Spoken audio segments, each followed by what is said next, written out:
Ready? A sleepy bean. Got enough barbecue in you? Yeah. Yeah. What did you get? You got 3 things? 3 different things? Brisket, tips, rib tips, and chicken. Ooh. Damn. And some sweet potato fries. Those were good. My Sammy was pretty good. Was it a chicken Sammy? No, it had pulled pork and brisket on I it. should have gotten that. What the fuck? Yeah. The coleslaw was pretty fire, too. And it was called firewater. Shout out to Firewater. Not a sponsor. But you should be.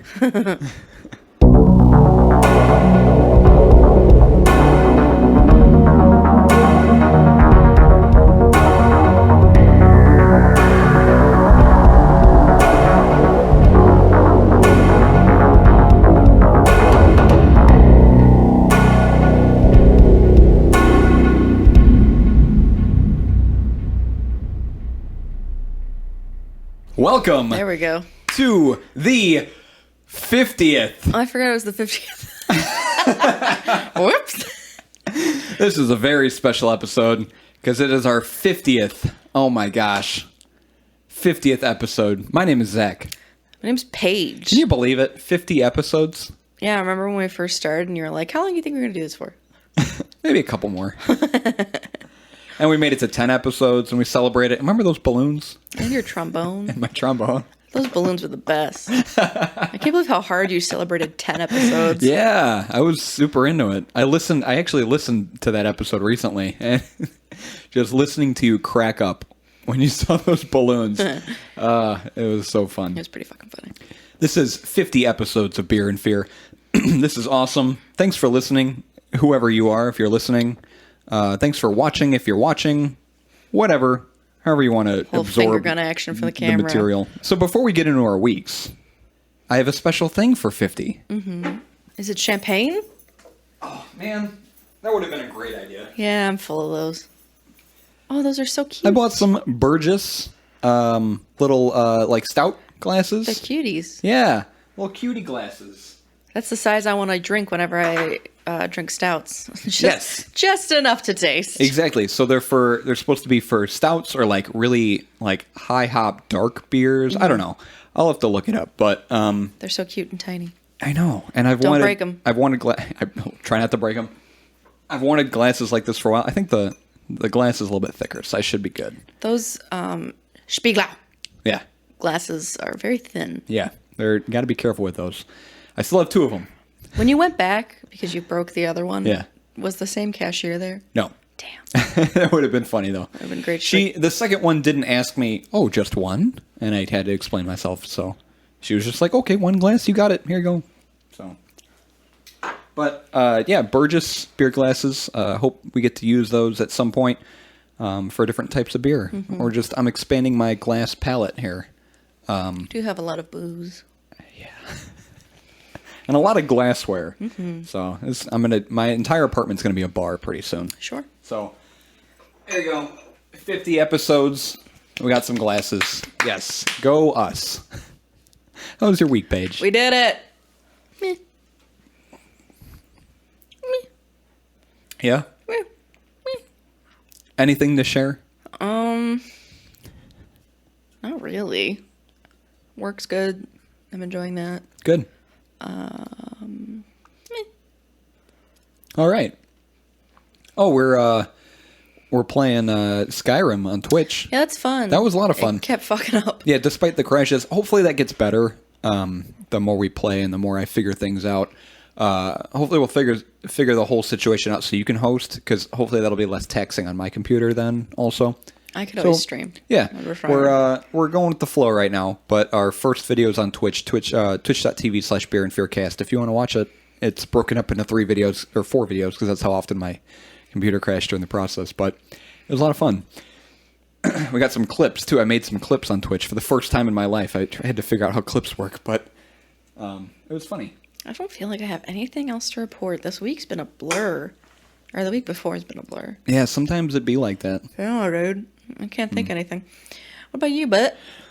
I had a kind of an eventful week. So I helped my mom move some stuff.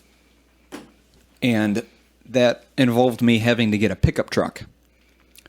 So I went to Menards and got a pickup, and I drove to my aunt's house to pick up this big thing that wouldn't fit in my car, and then drive it all the way back to my mom's and then drop off the truck. So I got to drive a pickup. I'm 26. I drove a pickup for the first time. I still have never driven a pickup yesterday. truck. And it was really cool. I liked it. I didn't know if the... Like the big dick energy? I don't know if that comes with the pickup itself. Like when you get in the truck, like you automatically get like the, like driving a pickup. Or if like that's acquired.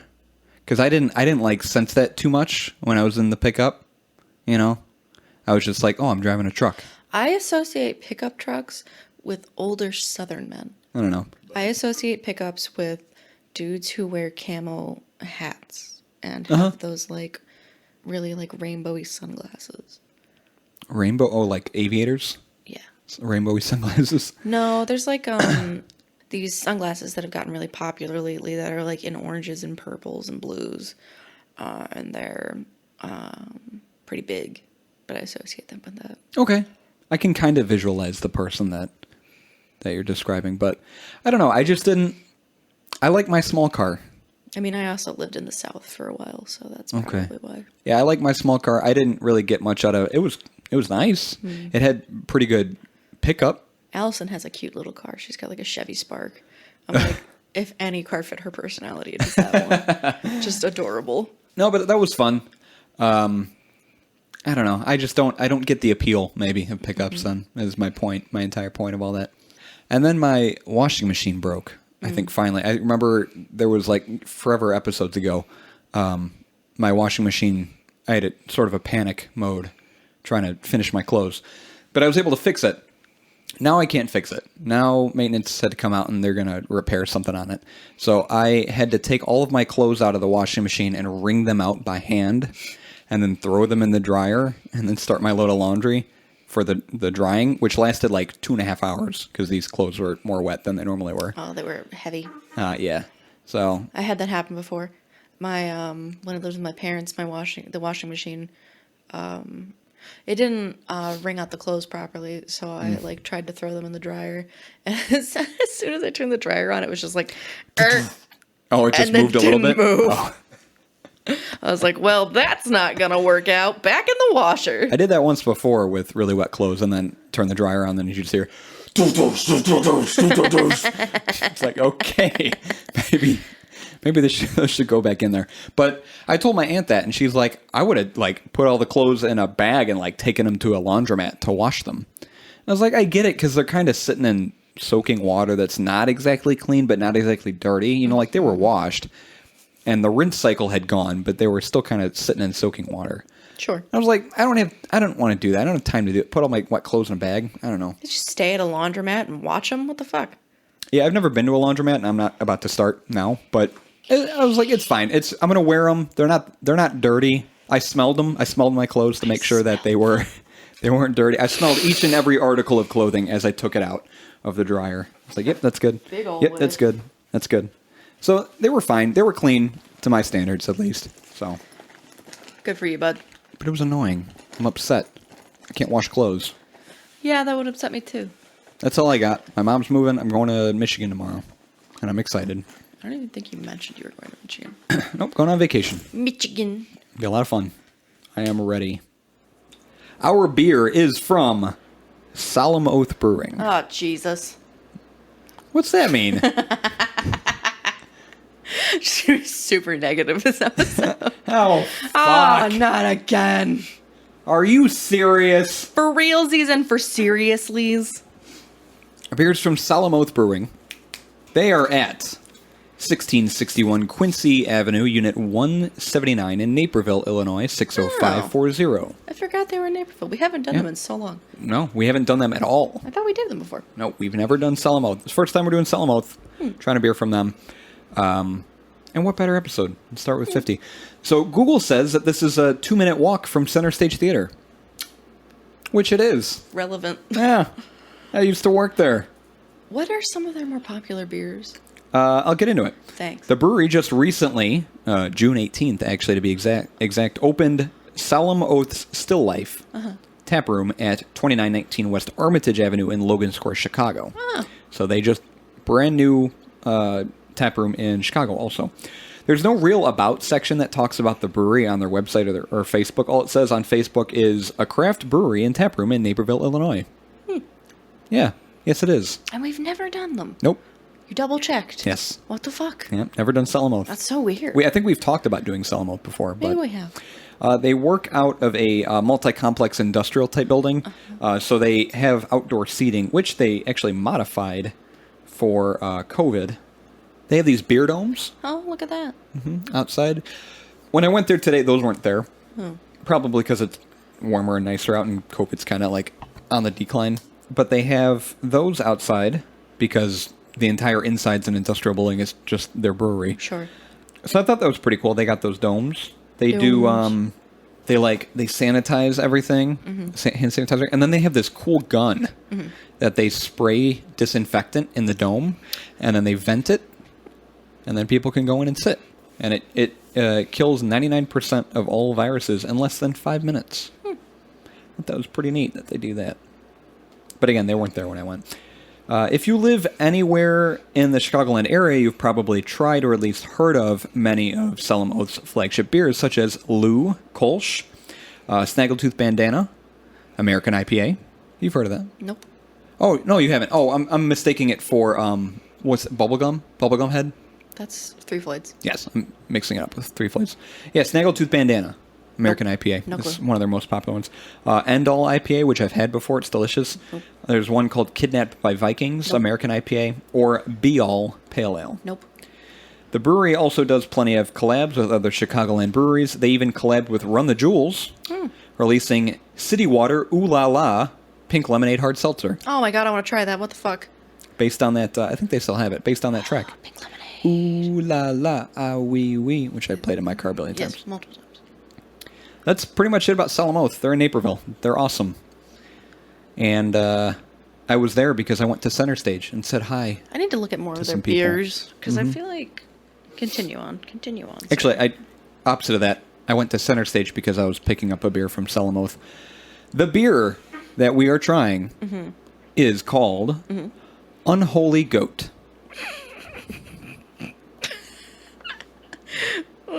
From their website, brewed in collaboration with Chef Stephanie Izard, or Izard, of the famed Girl and the Goat and the Goat group.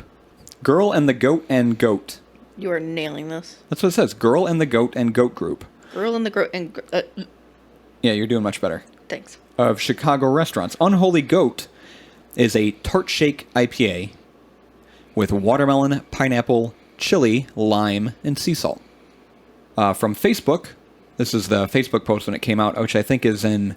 It came out shortly after they opened their Chicagoland thing, so just like maybe a week after in June. From Facebook, they said watermelon, lime, chili, sea salt. An unbeatable summertime flavor combination in the form of a Tartshake IPA, brewed in collaboration with Chef Stephanie Izard, or Izard. Unholy Goat jumps out of the glass with juicy bursts of sweet watermelon, refreshingly tart lime, and subtle flavor swings of chili and sea salt. The hoppy base of the Unholy Goat reveals its hand at the finish with a delicate bitterness reminiscent of the final bite off of a fresh summer melon rind. Take a sip of summer with the Unholy Goat this weekend. So this, You said chili, lime, and sea salt? yes. Didn't Salty Shark Anus have sea salt in it? Sea Quench had lime and sea salt, yes. So you're probably like, what the hell is a Tartshake IPA? I actually was. Thank you for noticing. Yeah. So there's not much online about these. It looked like very few breweries were marketing Tartshake IPAs. Either it's an uncommon style, a relatively new style, or some combination of both. So not many breweries had Tartshake IPAs. We're making Tartshake IPAs. So we can maybe compare it to a Milkshake IPA, which we had last episode. Milkshake IPAs are a spin-off of hazy IPAs, which are known for their juicy, fruit-forward flavors, sweet, citrusy aromas, and high but not overwhelming bitterness. The difference being the introduction of lactose or milk sugar, providing a milky, creamy mouthfeel similar to milk stouts. Same sort of deal. And just like milk stouts, the lactose doesn't ferment, so it survives in sugar form, adding sweetness. So you get a creamy mouthfeel and sweetness thanks to the lactose, the milkiness. The addition of vanilla in Milkshake IPAs also improves its milkshakiness. Fruit flavors are common, as well as standard dessert milkshake ingredients like chocolate, or less common flavors like cinnamon or maple syrup. I can't imagine. That can be found in... Can't imagine cinnamon. Yeah, cinnamon or... We've had cinnamon in a beer before, right? In the tea one. Yeah, that's right. Yep. But yeah, like a Milkshake IPA might have cinnamon in it. Tartshake IPAs, I'm assuming, combines the qualities and traits of Milkshake IPAs and qualities of sour beers to create a unique New England / hazy IPA / milkshake / sour combo. I do not know how I'm going to feel about this. Yeah, neither do I. I am going to be impressed, blown away. It's like combining a slushy and a milkshake. Yeah. I don't know. A sour beer and a Milkshake IPA, as I imagine the blend is. I didn't have any other information on here, but... Oh, by the way, Salamoth Brewery is hiring a brewmaster. Or a brewer. Great to know. If you want to be a brewer in Naperville. But I'm going to go get it. Didn't even say what the episode was about. Yeah, I keep forgetting. Yeah. I'll do it when I come back.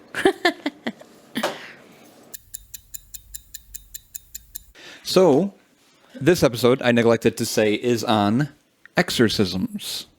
Episode 50 on exorcisms. And the beer that I wanted to get was called Unholy Water. And that would have been perfect. And it's by Salamoth. They made Unholy Water. But it's they released it earlier in the year. Right around when this came out, they stopped making Unholy Water. And then actually done about 4 variations of Unholy Water since its inception, original inception. So if you look online, there's Unholy Water version 1, 2, 3, 4. I wanted to get it. Each one was a little bit different. I think Unholy Water 2 through 4 were also Tartshake IPAs. But this is its successor, Unholy Goat. It's the one that I went with, a Tartshake IPA. I quite enjoy the can art. Side of the wind. The other side of the wind. The wind? See that? The wind? Up here by the goat. Oh. Yeah, and the can cool. It's like a goat skull, demon goat skull.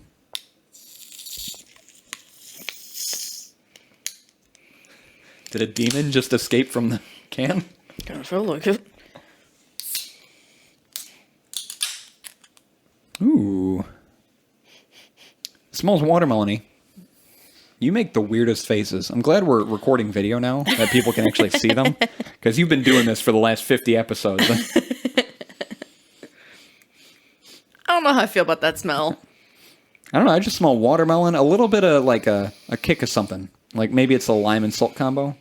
Kind of smells like perfume. Really? I'm not getting that. Let's dive in. A tad bit. Oh, God. This can was full. Oh. And I'm glad that we're recording so people can see how often you spill on I yourself. do spill a lot. This can was very full. This one's full too. Jesus. Okay. All right. Be more careful. Be more careful than me, Paige. Oh, she foamy. Just complete upside down pour. Well, you said be careful. Yeah.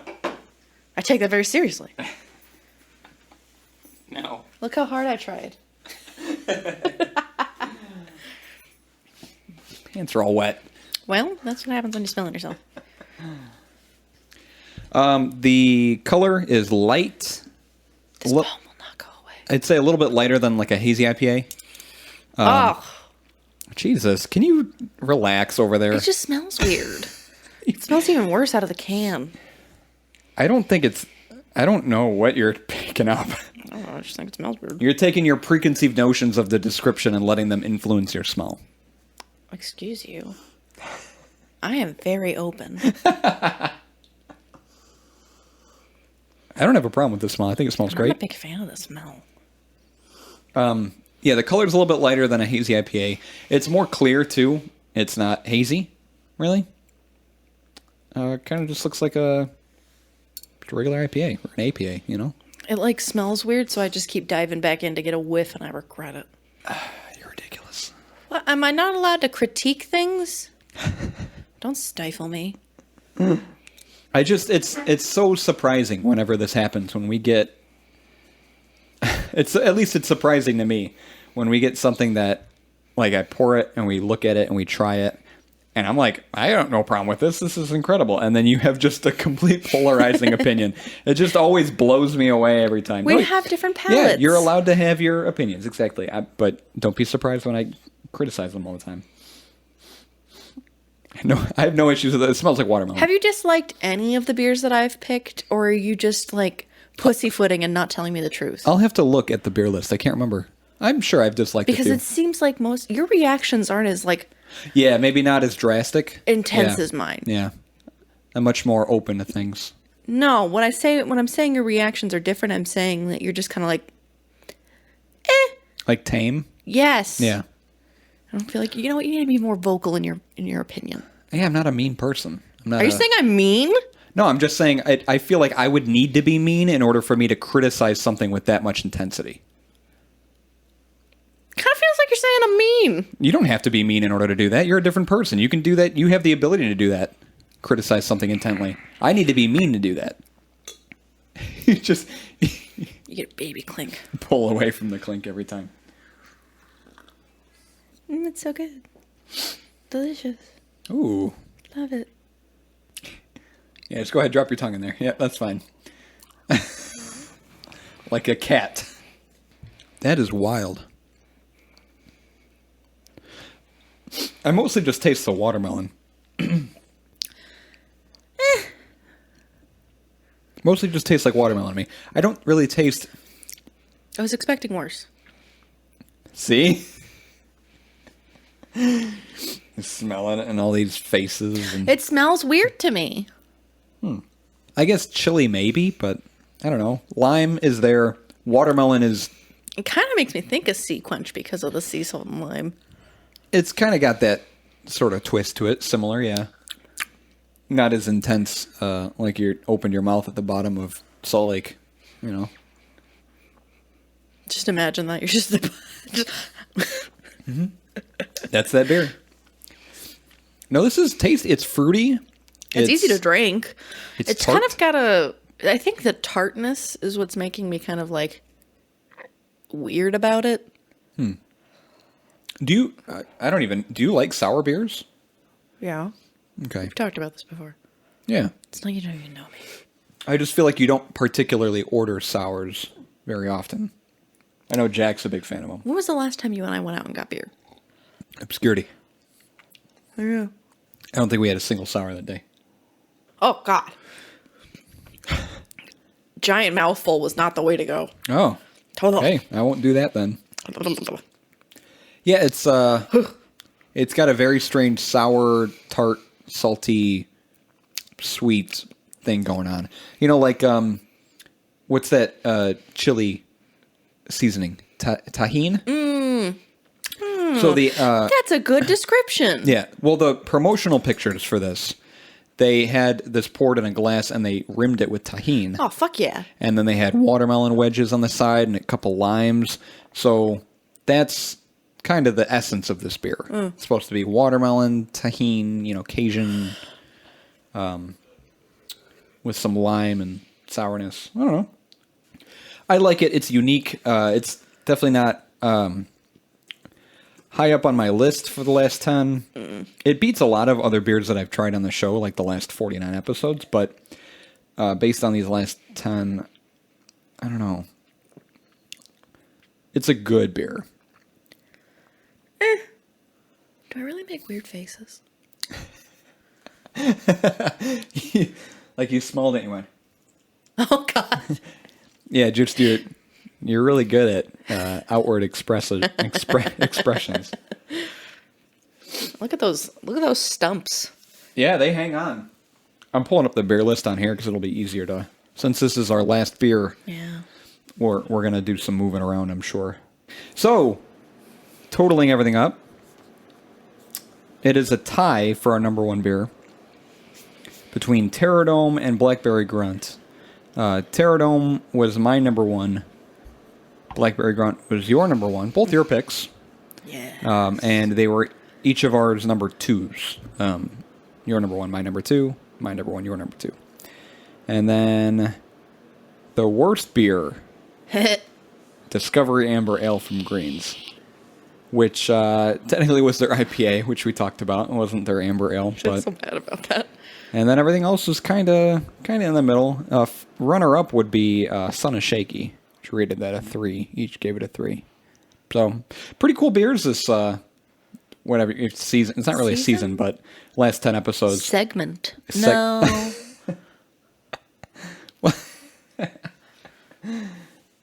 I don't know. We'll think of something. But we had an APA, we had an American IPA, we had a New England Double IPA, Amber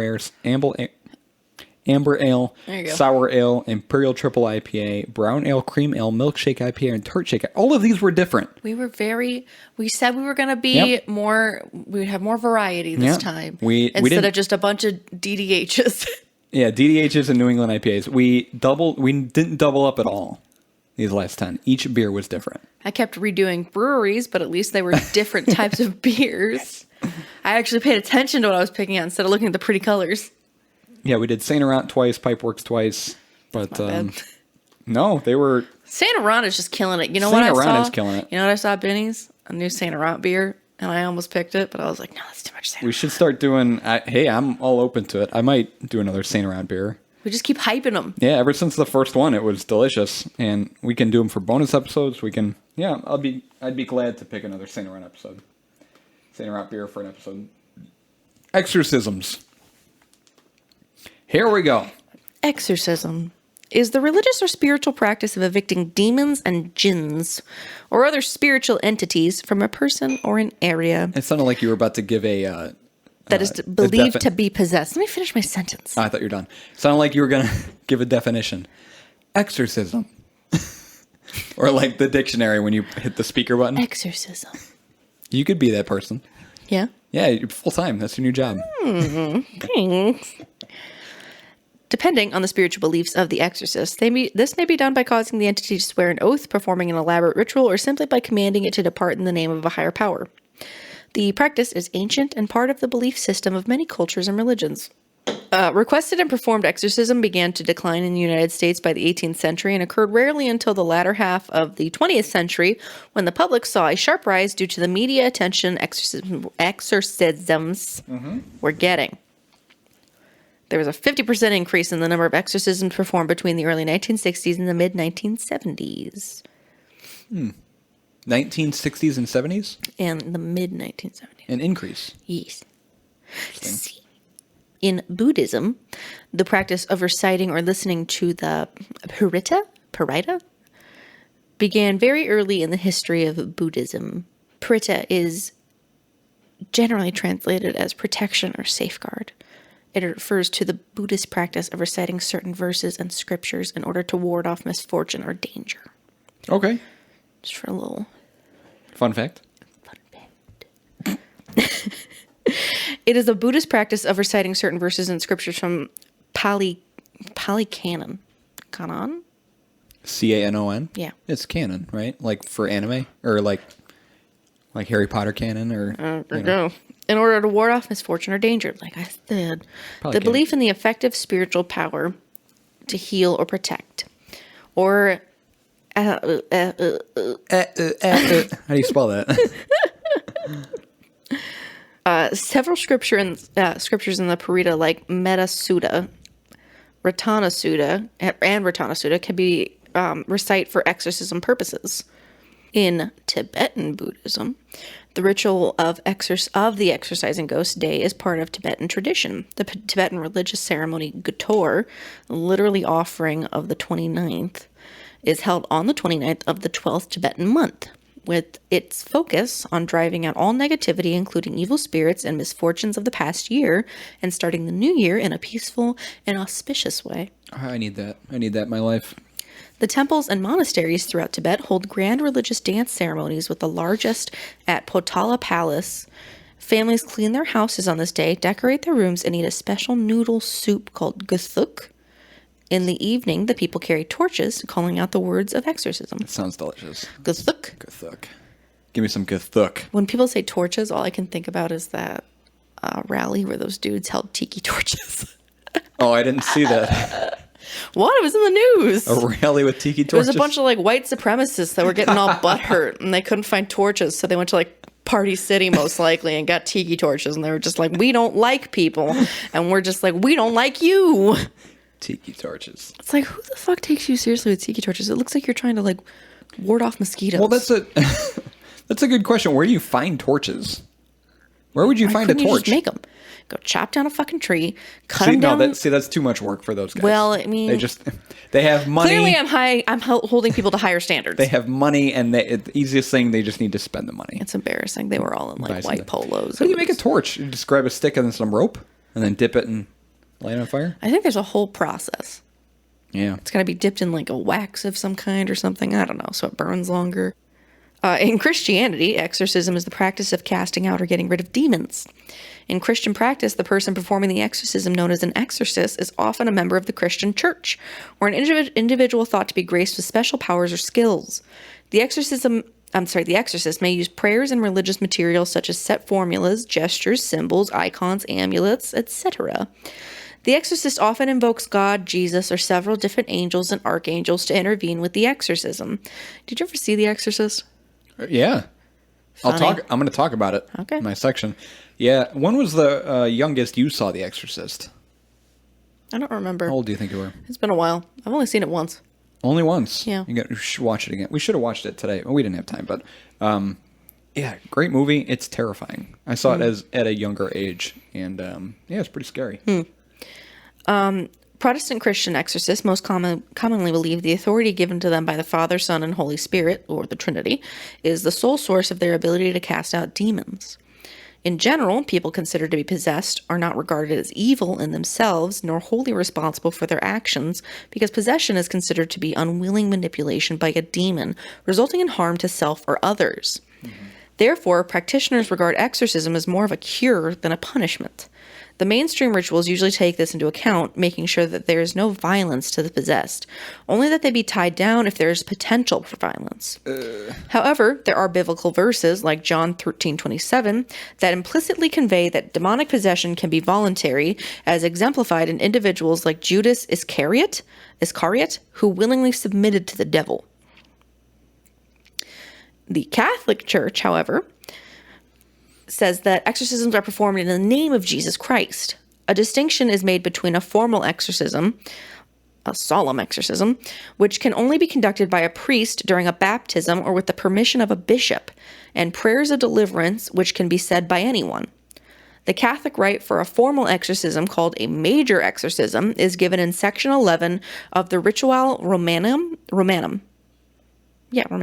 The ritual lists guidelines for conducting an exorcism and for determining when a formal exorcism is required. Priests are instructed to carefully determine that the nature of the affliction is not actually a psychological or physical illness before proceeding. In Catholic practice, the person performing the exorcism, known as an exorcist, is an ordained priest. The exorcist recites prayers according to the rubrics of the rite and may make use of religious materials such as icons, sacramentals, and relics. The exorcist invokes God, specifically the name of Jesus Christ, as well as members of the Church Triumphant and the Archangel Michael, to intervene with the exorcism. According to Catholic understanding, several weekly exorcisms over many years are sometimes required to expel a deeply entrenched demon. St. Michael's prayer against Satan and the rebellious angels attributed to Pope Leo. What's X in Roman? 10. Thank you. I don't know my Roman numerals. Do I look Roman? They're dead for a reason. Is considered the strongest prayer of the Catholic Church against cases of diabolic possession. The Holy Rosary also has an exorcistic and intercessory power. Exorcistic. What a descriptive adjective. In Lutheran churches, from the 16th century onward, Lutheran pastoral handbooks describe the primary symptoms of demonic possession to be knowledge of secret things, knowledge of languages one has never learned, and supernatural strength. Before conducting a major exorcism, Lutheran liturgical texts state that a physician be consulted in order to rule out any medical or psychiatric illness. The rite of exorcism centers chiefly around driving out demons with prayers and contempt. Here's my prayers and contempt. I hold contempt for you, demon. and includes the Apostles' Creed and the Lord's Prayer. I know of that religious thing. I understand. The Church of Jesus Christ of the Latter-day Saints, which I never really knew that much about, is a very rare practice in that church. There are two methods for performing an exorcism. The first is by anointing with consecrated oil and laying on of hands, followed by a blessing on a specific person and commanding the spirit to leave. The second and most common method is done by raising the hand to the square and then commanding the spirit away in the name of Jesus Christ and with the power or authority of the Melchizedek priesthood. Exorcism can only be performed by someone holding that priesthood, the higher of the two priesthoods of the church, and can be performed by anyone holding that priesthood. However, they are generally performed by bishops, missionaries, mission presidents, or stake presidents. What's this? What square? Hold your hand to the square. To a square. Any square. Any square. I always thought it was the Church of the Latter-day Saints, like a ladder. Oh, like to climb. I was very confused. The Latter Saints, like Snake Church. For the longest It's very time. literal. Why do saints need ladders? Good question. Jesus was a carpenter. Ooh, there's your tie-in. Full circle. Exorcisms are not recorded by the church, and therefore the number of exorcisms performed in the religion are unknown. Demonic possession is rarely talked about in the church. Demonic possession has been talked about twice by Joseph Smith, the founder of the faith. Oh. The first time, just a random fucking guy. I was like, who the hell is Joseph? Joseph Smith. He talked about it a few times at brunch.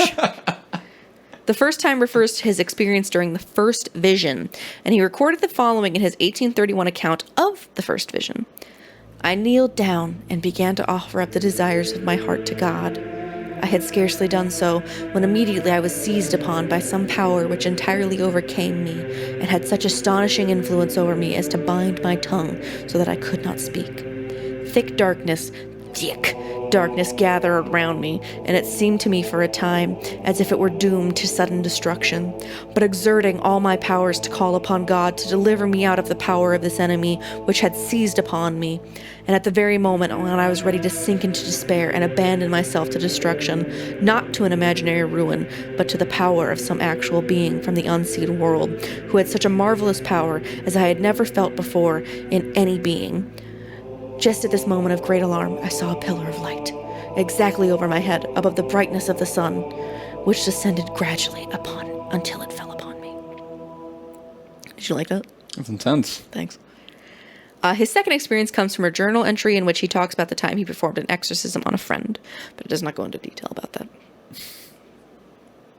Demonic possession is not a psychiatric or medical diagnosis recognized by either the DSM-5 or the ICD-10.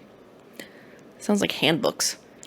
Those who profess a belief in demonic possession have sometimes ascribed to possession the symptoms associated with physical or mental illnesses such as hysteria, mania, psychosis, Tourette's syndrome, epilepsy, schizophrenia, or dissociative identity disorder.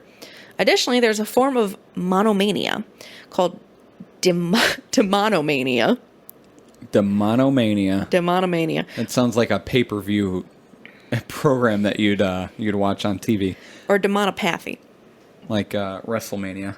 In which the patient believes that he or she is possessed by one or more demons. But it's demons fighting.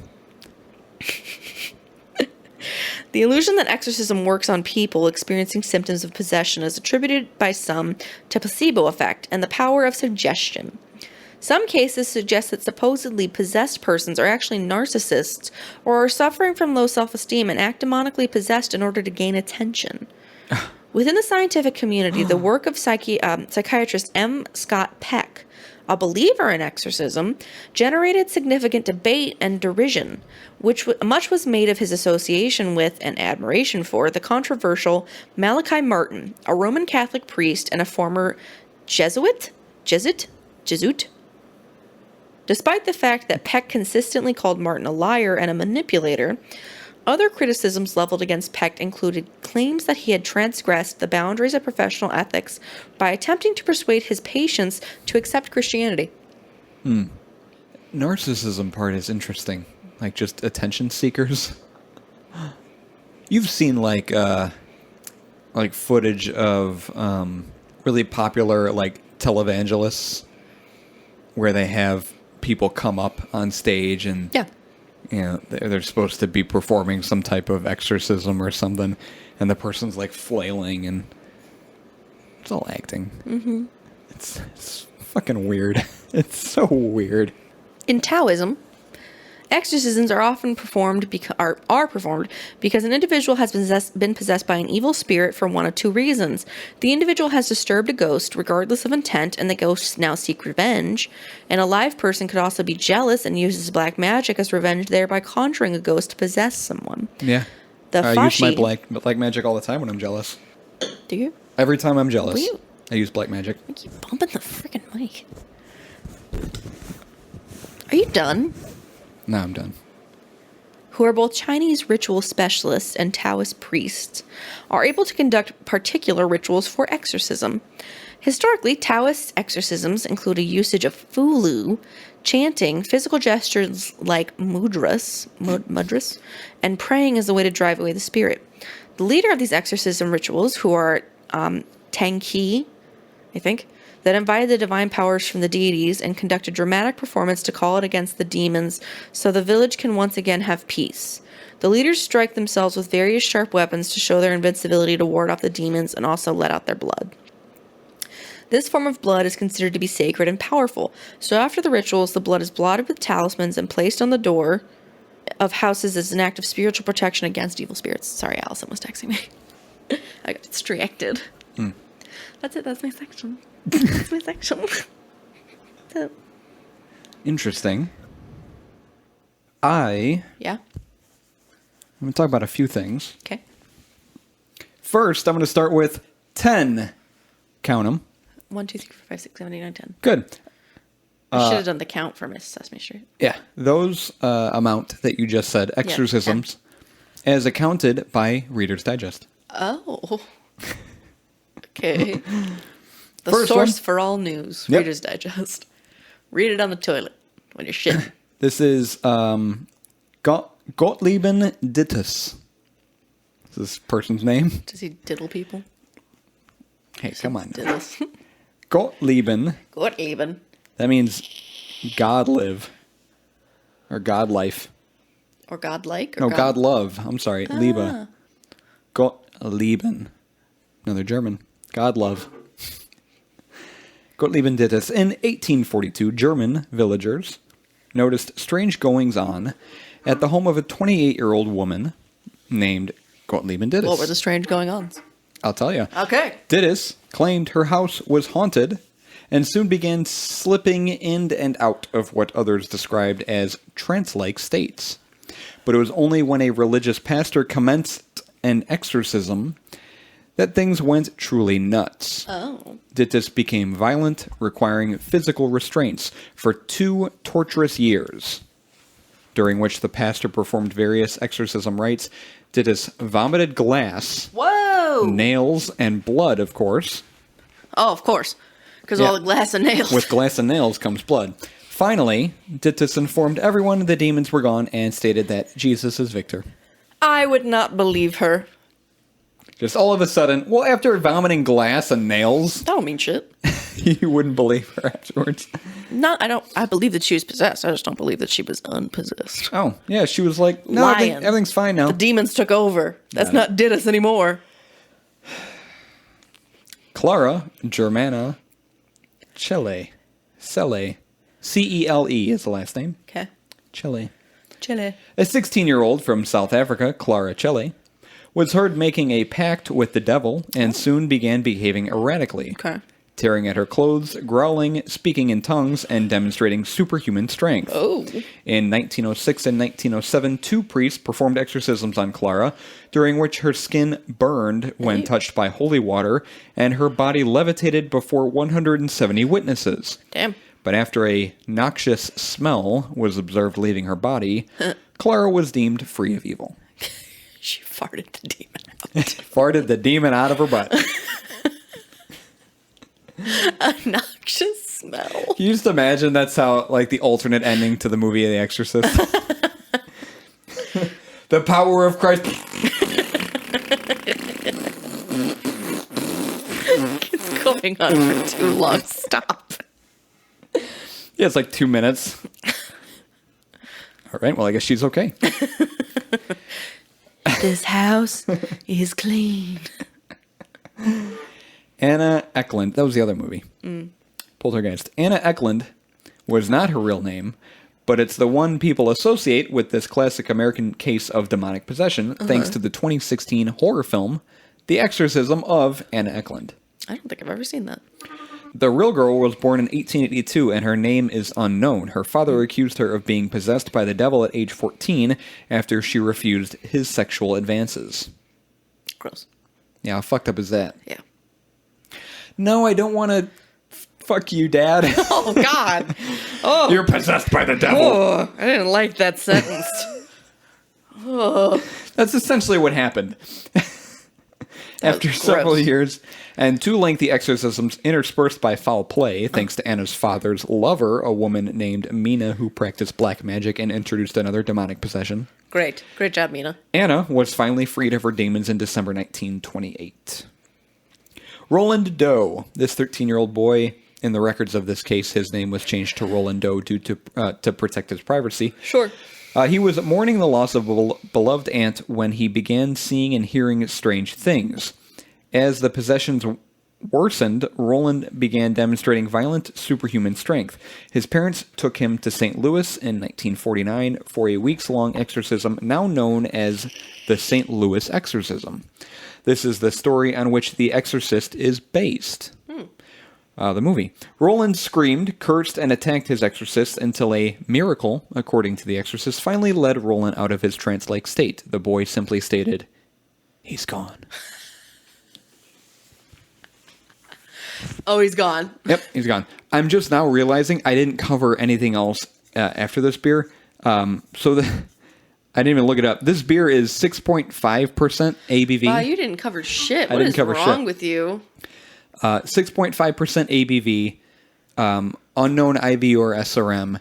There's no page for it on Beer Advocate. Wow. So I think because it's relatively new, nothing on Beer Advocate for it yet. So I have to cut that and just drag that over. Michael Taylor. When Englishman Michael Taylor, a husband and father of 5, met 21-year-old Pastor Marie Robinson, his frequent bouts of depression seemed to ease. In part, Taylor believed it was due to Robinson's ability to exorcise demons plaguing him. After Taylor's wife confronted Taylor about a possible affair with Robinson, he physically attacked her. Damn. This led to an actual exorcism by 2 ministers that took place on October 5th, 1974. Michael had seizures, spit at and bit the exorcist, and screamed in tongues. The next day, he brutally murdered his wife. Whoa. He wasn't convicted, however, because of the defense's argument that the exorcism had made him insane. Annalise Michel. The Exorcism of Annalise Michel by Felicitas D. Goodman, what a name, That is relates a tragic story from Germany. It's also the basis of the 2005 horror film The Exorcism of Emily Rose. Like Michael Taylor's exorcism, Annalise's story also ended in murder, only it was Annalise who was murdered. Oh. The German woman's demonic possession was actually an undiagnosed brain disorder, possibly epilepsy, schizophrenia, or both. But being a religious young woman, Annalise welcomed exorcism to help cure her.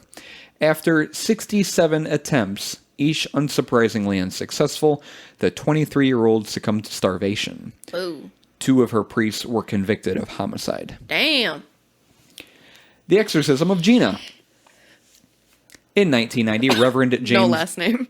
Nope, just Gina. In 1990, Reverend James Labar oversaw 3 exorcisms, all sanctioned by the Archbishop of New York, Cardinal John O'Connor, and the Vatican. One of them, the exorcism of a Florida teenager named Gina, was televised on ABC in 1991. Newsweek described the ceremony, which was accompanied by medieval-style music, as little more than the gratuitous torment of a deeply disturbed young girl. Strapped to a chair, she screamed and barked unintelligibly while the Reverend pressed a cross into her face and told her supposed demons that if they wanted pain, he'd give it to them, meaning, of course, the helpless Gina. Ultimately, it was antipsychotic drugs that gave Gina relief. Terence Catrell. In 2003, an autistic 8-year-old boy named Terence Catrell was killed during a prayer service that was intended to drive out evil spirits, supposedly causing his condition. The official cause of death is mechanical asphyxia due to external chest compression, CNN reported, meaning Terence was suffocated. The Reverend Ray Hemphill, who had performed the exorcism, reportedly sat on the boy's chest until he stopped breathing. Bruh. The Reverend was convicted of homicide. Why would you sit on... How does that even get a demon out? You just sit on him? Booty to chest? What? Maricia Arena... Maricia? Yep. Maricia Arena Cornici.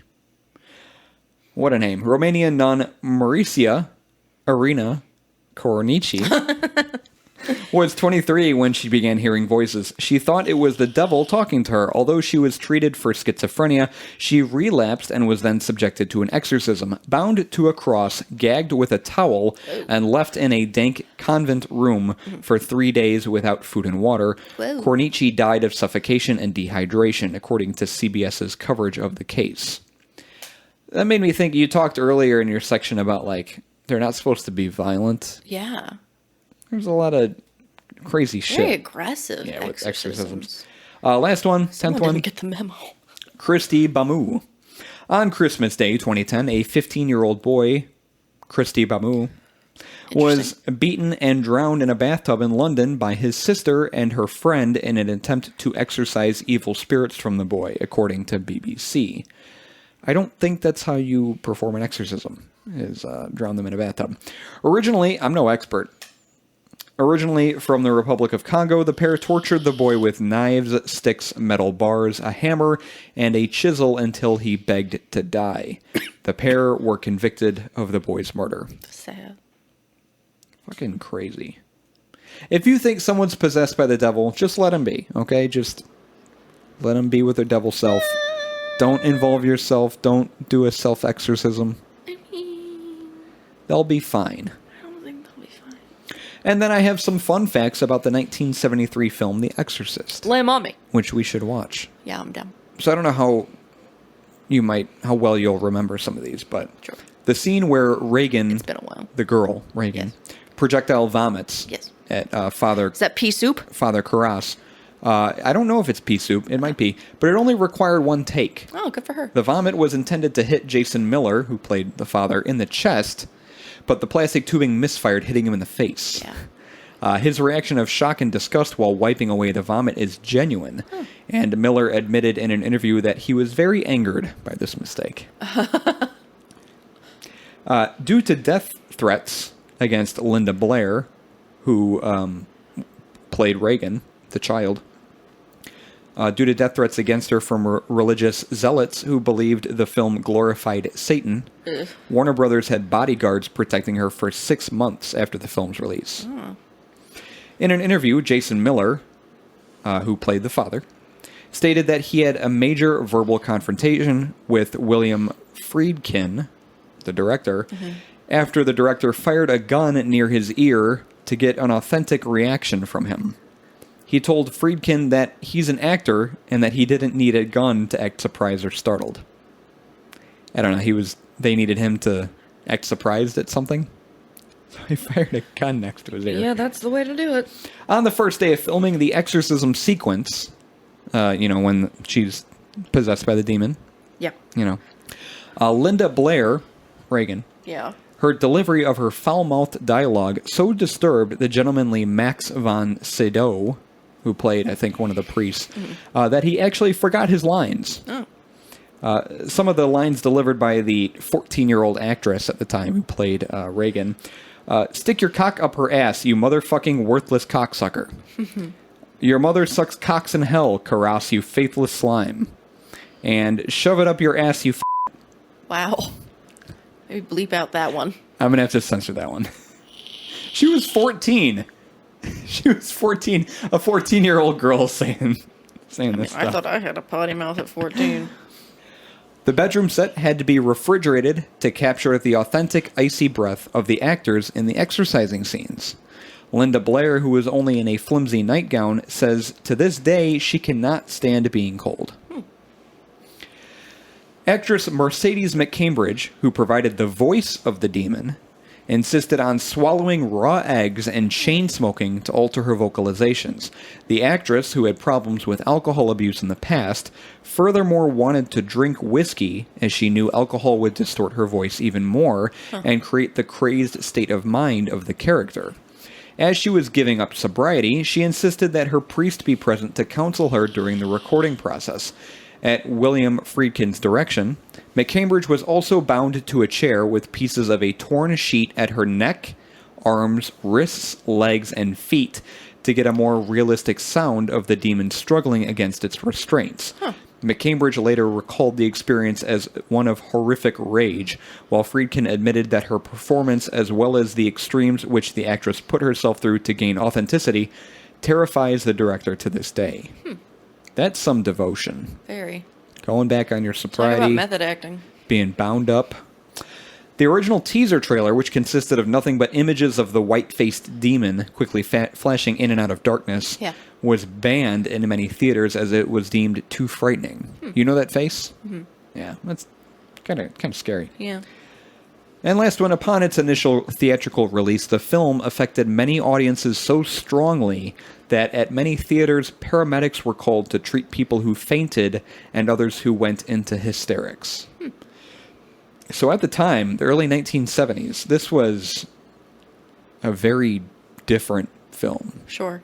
No one was used to something like this. And I imagine at the time it was the scariest film of all time.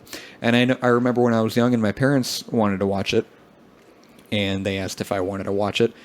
I think they told me that too. This was the scariest film ever. And I saw it, and I did not think it was the scariest film ever. Yeah. It's scary. It's creepy. But I've seen scarier films. I don't know. But yeah, we should watch The Exorcist. Just like we watched Poltergeist for our Poltergeist episode. That was fun. Should do something like that again. That's my section. What'd you think of the beer? I thought it was a cool beer for episode 50. It was unique. It was, my first, last week was my first Milkshake IPA. This was my first Tartshake IPA. This is my first and last Tartshake IPA. Hey. This is delicious. I like it. It's fruity. It's tart, obviously. It's sweet. It's just very watermelony, and the tahini is, like you said, very apt description. The lime and the salt. I think everything kind of blends together well. It's not, I wouldn't get it again. It's interesting. I like it. It's a cool beer to try. Be like, oh, that was an awesome beer to try. But it's not like something I'd sip and really enjoy as much as some of the other beers that we had. Like Pterodome. The smell made me think of perfume, and that really put me off to it. Like, it was like smelling an old lady. No offense to old ladies. It's just you all wear a very specific type of perfume. It's not like, there's no like strong alcohol-y scent to it though. I don't know. As far as flavor goes, it's not a bad beer. It's just a little too weird. A little too weird. A little too weird for me. Yeah, makes sense. I drink more of that than some of the other beers, but Mm-hmm. I don't know. Maybe it deserves a 5 or a 6, but You did bump it up higher. yeah. Surprised. I guess for it being my first Tartshake IPA, it's still technically enjoyable. It's just I still technically enjoyed it. just kind of like, meh. Meh. Okay. What's our email page? beerandfaircast@gmail.com. Sergeant. beerandfaircast@gmail.com, sir! Send us an email if you'd like to, Harassing us or death threats. yeah, just those two things. That's all I want. And then our website, beerandfearcast.com. Not beerandfearcast. All this other bullshit.com. Beerandfearcast.com. We're official. And we've got all of our episodes there. You can listen to them on the website. All of the pictures and videos and such. The About page. There's a contact form. Fill it out. Send us a message. Also our Patreon and Twitch. We play video games sometimes. And then Facebook, Twitter, Instagram, Reddit, TikTok is where we're available. I'll get there someday. Yeah, eventually, Paige will do something with TikTok. But we post our social posts on pretty much everything else every Wednesday at noon Central Time is when our new episodes come out. So watch for those. You can always check them out on our website. And the description of this episode has all the links that you can look at everything at.